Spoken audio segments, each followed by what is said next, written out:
आप सभी दर्शकों का मैं इंद्रेश कुमार कपोपरा बिरमा करियर एकेडमी में हार्दिक स्वागत करता हूं। इस वीडियो में आज आपके लिए एक विशेष टॉपिक लेके आया हूं मैं, जो सिविल सर्विस, मीडियम लेवल के एग्ज़ाम तथा साथ ही साथ जुडिशियल एग्ज़ाम के लिए बहुत इम्पॉर्टेंट है। और ये टॉपिक है, आप सामने देख रहे हैं, फॉरेस्ट राइट्स एक्ट 2006, वन संरक्षण अधिनियम 2006। इससे काफ़ी प्रश्न बनते हैं प्रतियोगी परीक्षाओं में, और विशेषकर जो मीडियम और हाई लेवल के एग्ज़ाम हैं, जुडिशियल लेवल के एग्ज़ाम, उनके लिए तो बहुत ही सिग्निफिकेंट टॉपिक है। तो आपसे ध्यान से सुनिएगा, पूरा कॉन्सेप्ट मैं आपके सामने रखने जा रहा हूँ। वन अधिनियम 1927, इस अधिनियम के द्वारा ब्रिटिश लोगों ने जंगल में रहने वाले वनवासी लोगों को बाहर कर दिया था। ब्रिटिश, जो कि एक व्यापारिक जाति थी, उनके लिए रेवेन्यू प्राप्त करना सबसे इम्पोर्टेंट बात थी। उनको लगा कि जंगलों से रेवेन्यू कम मिल रहा है। एक तो उन्होंने जंगल को हटाने के लिए वैसे आदेश दे रखे थे जिससे आदिवासियों का जनजीवन ठप हो गया।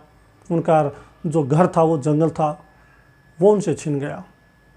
दूसरा, 1927 में एक्ट बना के अंग्रेज़ों ने कहा कि ये जो वनवासी है ये अतिक्रमणकारी है, इन्होंने अतिक्रमण कर लिया और ये जंगलों का विनाश कर रहे हैं, इनका एक्सप्लॉयटेशन कर रहे हैं, इसलिए इनको यहाँ से निकालना बहुत ज़रूरी है। इस एक्ट के बाद वनवासियों के संरक्षण, उनके जीवन पे किसी ने ध्यान नहीं दिया कि ये लोग कितनी परेशानी का सामना कर रहे हैं, क्योंकि इनका जीवन, इनकी दुनिया वन है, लेकिन किसी ने इनकी सुध नहीं ली। लंबा समय बीतने के बाद आपने इतिहास पढ़ा तो इसमें देखा होगा कि बहुत सारे आंदोलन इन लोगों ने किए हैं। कोल विद्रोह आप पढ़ा है आपने, संथाल विद्रोह आपने पढ़ा है, अहोम विद्रोह आपने पढ़ा है। ये सारे वनवासियों के विद्रोह थे अंग्रेज़ों के विरुद्ध, क्योंकि उन्होंने, अंग्रेज़ों ने वनों को उनसे छीन लिया था, एक्ट बना दिया था और इस एक्ट से उनको बाहर कर दिया। और सबसे अन्यायपूर्ण एक्ट था वन अधिनियम 1927, जिसके द्वारा इनको अतिक्रमणकारी घोषित कर दिया गया। इनके ऊपर सुधि लेने वाला कोई नहीं था। काफ़ी समय तक इनका संघर्ष चला, लेकिन अंत में जाके ये मामला कहाँ सुलझा, सन 2006 दिसंबर की बात है। यूपीए की सरकार थी, मनमोहन सिंह जी प्रधानमंत्री थे। इन्होंने इन वनवासियों को न्याय देने और जंगलों पर इनके अधिकार को मान्यता देने के लिए एक एक्ट बनाया। यह अधिनियम 24 दिसंबर 2006 को पारित हो गया था, राष्ट्रपति का हस्ताक्षर होने के साथ ही। लेकिन इस अधिनियम 2006, जिसे बोलते हैं फॉरेस्ट राइट्स एक्ट 2006, ये किस लिए बनाया गया था, तो आप देख सकते हैं मेरे पीछे, अनुसूचित जनजाति और अन्य परंपरागत वन निवासी इनको जिन वनों में ये लोग रह रहे हैं, उन वनों पर इनके अधिकार को वन मान्यता देने के लिए ये फेरा, फॉरेस्ट राइट्स एक्ट, जिसे अक्सर फेरा अधिनियम के नाम से जानते हैं, ये फेरा अधिनियम था, जिसका उद्देश्य था कि इन लोगों को जिस वन में रह रहे हैं उन वनों पर इनका संरक्षण दिया जाए, इनके अधिकार को मान्यता दी जाए, ताकि इनको फिर से बेदखल न किया जाए। इनके साथ जो ऐतिहासिक भूल हुई है, जो ऐतिहासिक अन्याय हुआ है इन वनवासियों के साथ, उसको दुरुस्त किया जाए, उसको सुधारा जाए। इसलिए फॉरेस्ट राइट एक्ट 2006 पारित हुआ यूपी की सरकार में, दिसंबर 2006 की बात है। अब इसमें क्या विधान थे, आप इस अधिनियम को हिंदी और इंग्लिश वर्जन दे सकते हैं। इंग्लिश में the scheduled tribes and other traditional forest developers recognition of forest rights act 2006 नाम है इसका।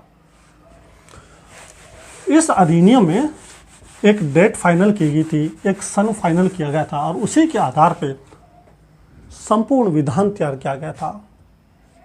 13 दिसंबर 2005 ये वो समय है।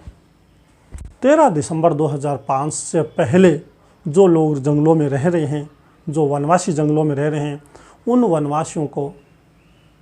वनवासियों को पॉइंट फर्स्ट अधिकार दिया। क्या अधिकार दिया कि जिस जंगल में वो रह रहे हैं उस जंगल में उनका अधिकार है, यानी उनको संरक्षण दिया गया। यह संरक्षण था निवास का। उनके निवास में कोई भी कानून दखल पैदा नहीं करेगा। जहां वो रह रहे हैं उनको कानून द्वारा, फेरा एक्ट के द्वारा, फॉरेन राइट एक्ट के द्वारा मान्यता दी जाती है, कोई उनको वहाँ से बेदखल नहीं करेगा। इसी में दूसरा था उनके व्यवसाय को मान्यता। अब उन लोगों का व्यवसाय क्या था, आप जानते हैं, व्यवसाय को मान्यता यानी जंगल में रहने वाले लोग लकड़ी काटते हैं, वहाँ के जो कंदमल फूल होते हैं, जो फल होते हैं, फूल होते हैं, फ्रूट वगैरह, उनको तोड़ के मार्केट में बेचते हैं, यही उनका धंधा है। तो इस टाइप से उस जंगल में वो रहेंगे और वहाँ वो व्यवसाय करेंगे, इस बात की मान्यता दे दी गई। वो वहाँ के दावेदार होगी कि ज़मीन हमारी है इस एक्ट के द्वारा। अब आता है पॉइंट सेकंड, जो जाति 13 दिसंबर 2005 के बाद वहाँ पे बसी है, अगर वो जाति चाहती है कि उसे भी वहाँ पे रहने और व्यवसाय करने का अधिकार मिले और वो भी पूरा फ़ायदा इस अधिनियम के तहत उस जाति को मिले, तो इसके लिए सरकार ने एक विधान बनाया है। क्या विधान बनाया है? उसके लिए ज़रूरी है कि वह 3 पीढ़ी से वहाँ रह रही है, 3 पीढ़ी से वह जनजाति वह वहाँ रह रही है, इसका सबूत उस जाति को देना होगा। जो जाति 13 दिसंबर 2005 के बाद वहाँ जाके बसी है और उसके पास कोई कागजात नहीं है, तो सरकार ने कहा कि जो भी अन्य परंपरागत जाति है वो चाहती है कि उसे इस कानून का फ़ायदा मिले, तो उसे 3 पीढ़ी से वह लगातार उस वन में रह रही है, इसका साक्ष्य गवर्नमेंट को देना होगा। और 1 पीढ़ी का मतलब क्या होगा, आपको याद रखना यहाँ पे 1 पीढ़ी का मतलब है 25 वर्ष, यानी वो जाति वहाँ 75 वर्ष से लगातार रह रही है, इस बात का साक्ष्य उसे देना होगा। किसको? जो अन्य परंपरागत जाति है, चाहे वो लंबे समय से वहाँ रह रही है। ये नियम सबसे इम्पोर्टेंट और विवादग्रस्त भी हुआ। अब किस प्रकार से विवादग्रस्त हुआ, ये बात मैं आपको बता रहा हूँ। ये मामला मणिपुर का है। मणिपुर जो कि पूर्वोत्तर भारत का एक छोटा सा राज्य है,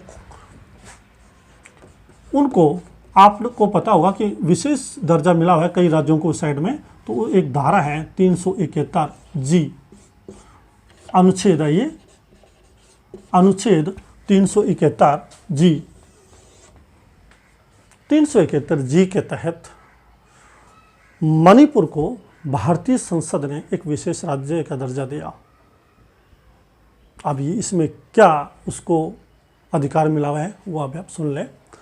इस अधिनियम में ये स्पष्ट तौर पे लिखा हुआ है कि यदि सरकार मणिपुर की किसी ज़मीन के हस्तांतरण या वहाँ के स्वामित्व को किसी अन्य व्यक्ति के नाम करना चाहती है जो वहाँ का नहीं है, तो ऐसी दशा में ऐसा कोई कानून आता है, तो ऐसे कानून को जिसे संसद ने पारित कर दिया है, वह कानून वहाँ पे लागू होने से पहले मणिपुर की विधानसभा से पारित होना ज़रूरी है। एक बार फिर से मैं बताऊंगा कि यदि मणिपुर के किसी आदिवासी एरिया, मणिपुर के किसी भी ज़मीन पर किसी अन्य व्यक्ति को मालिकाना हक देना चाहती है संसद कानून बना के, तो ऐसा कानून पहले मणिपुर की विधानसभा से पारित होना ज़रूरी है। ये अधिकार मिला हुआ है अनुच्छेद 371 जी के तहत मणिपुर को। अब ये जो फेरा एक्ट बना है, जिस एक्ट में कहा गया है कि अन्य परंपरागत जाति को 3 पीढ़ियों से लगातार वहाँ रह रही है, इसका एविडेंस देना होगा, तो इसका विरोध हो रहा है मणिपुर के द्वारा। अब मणिपुर इसका विरोध किसके आधार पे कर रही है? मणिपुर इस अधिनियम के आधार पे उसका विरोध कर रही है। किसका? फेरा एक्ट का। फेरा एक्ट 2006 अभी मैंने बताया आपको, उसमें वो सेकंड पॉइंट जिसमें लिखा है कि अन्य परंपरागत जाति अगर वहाँ पे रह रही है तो इसे 3 पीढ़ियों से लगातार रहने का साक्ष्य देना होगा। इस एक्ट का विरोध साफ तौर पे मणिपुर गवर्नमेंट कर रही है और वो विरोध करने का आड़ ले रही है, विरोध करने का आधार बना रही है 371 जी को, जिसमें साफ लिखा हुआ है कि संसद द्वारा बनाया गया कोई भी रेवेन्यू एक्ट मणिपुर में तब तक लागू नहीं होगा जब तक कि वहाँ की विधानसभा उसे पारित न कर दे। तो इस प्रकार से मैंने आपको बताया कि फेरा एक्ट क्या है। फेरा एक्ट वनवासियों को जो ऐतिहासिक अन्याय उनके साथ हुआ था उसको सही करने, वनों पे उनके अधिकार को संरक्षण देने, वनों में उनके व्यवसाय करने के आधार को मान्यता देने के लिए सरकार द्वारा 24 दिसंबर 2006 को मान्यता इसे दी गई थी। लेकिन इसमें इन वनों पे रहने और यहाँ पे व्यवसाय करने का अधिकार किसे दिया गया, जिसे दिसंबर 2005 से जो पहले रह रहा उनको। दूसरा, ये अधिनियम पूरे भारत में कब लागू हुआ, ये भी आपको याद रखना है। ये अधिनियम पूरे भारत में 1 जनवरी 2008 को लागू हुआ था पूरे देश में। 1 जनवरी 2008 को पूरे देश में लागू हो गया था। 1 जनवरी 2008 फिर एक्ट। इससे कई प्रकार के क्वेश्चन जनरेट होते हैं, कई प्रकार के प्रश्न बनते हैं। इस अधिनियम से मैक्सिमम फ़ायदा किसको हुआ, इस अधिनियम से अधिकतम नुकसान किसको हुआ, मणिपुर सरकार इसका विरोध क्यों कर रही है, मणिपुर सरकार को जो विरोध कर रही है उस किस बेस पे इसका विरोध कर रही है, ये कई प्रकार के प्रश्न इससे बनते हैं। और इसी के साथ इस वीडियो को समाप्त करने की अनुमति दें। एक बार फिर से मैं हाजिर हूँगा एक नई वीडियो के साथ, तब तक के लिए धन्यवाद।